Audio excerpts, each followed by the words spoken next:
This video is a sample from the Secret Guitar Teacher Interactive course, The 5 Main Elements of Music. The 5 main elements of music. Element number 2, Scales. Section 2.1, Learning the Minor Blues Scales. Part 2, How to Play the Chromatic Scale.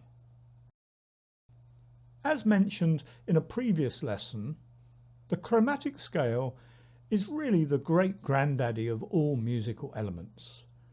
This is why we go to some lengths to encourage you to learn and understand the naming of the notes on this scale right at the start of this course.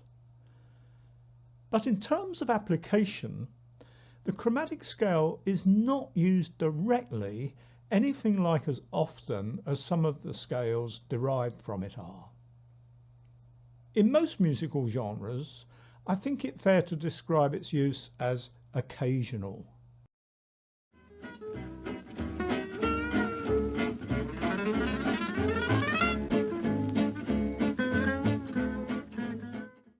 There are several notable exceptions, however. One genre of guitar playing that makes frequent use of the chromatic scale is Gypsy Jazz. Here is a fine example demonstrated by the great Django Reinhardt.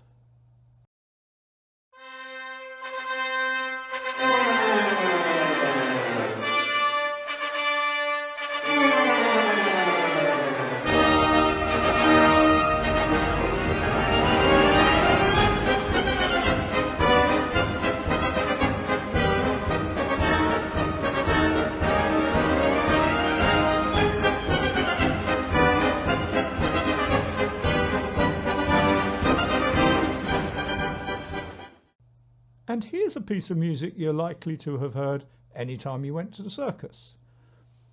It was written by Czech composer Julius Fučík and is called Entry of the Gladiators.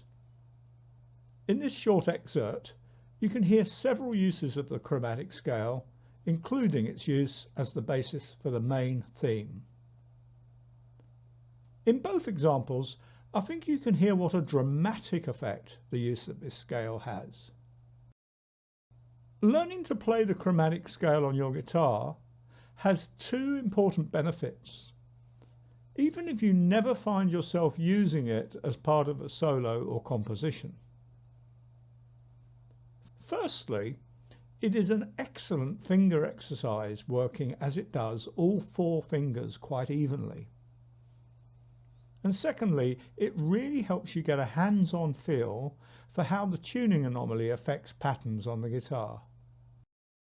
The effects of the tuning anomaly are clearly seen in our first chromatic scale exercise, where we're going to play the chromatic scale in the key of A over 2 octaves using the 4 finger per string option. Here is the tab for this exercise, followed by a demonstration of me playing it.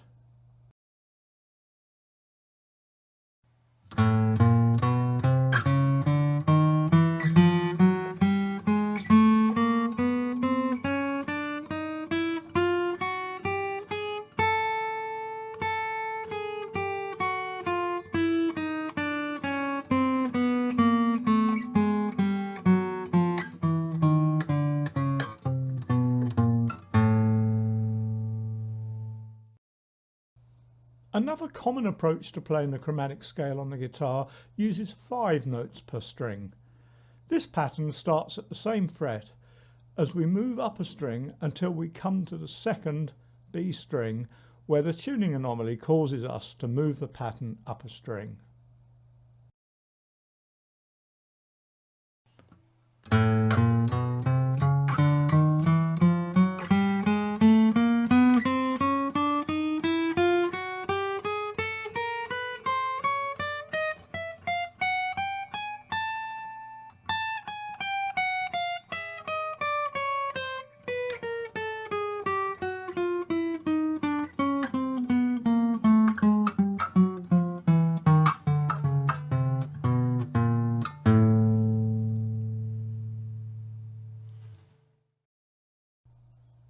Finally, here is the Gypsy Jazz chromatic run in the key of E.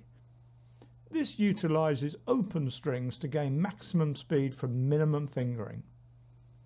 But once again you can see the effect of the tuning anomaly as the fingering pattern gets shortened at the third G string. Of course it takes many hours of practice to get this up to the sort of speed that Gypsy Jazz players execute it at.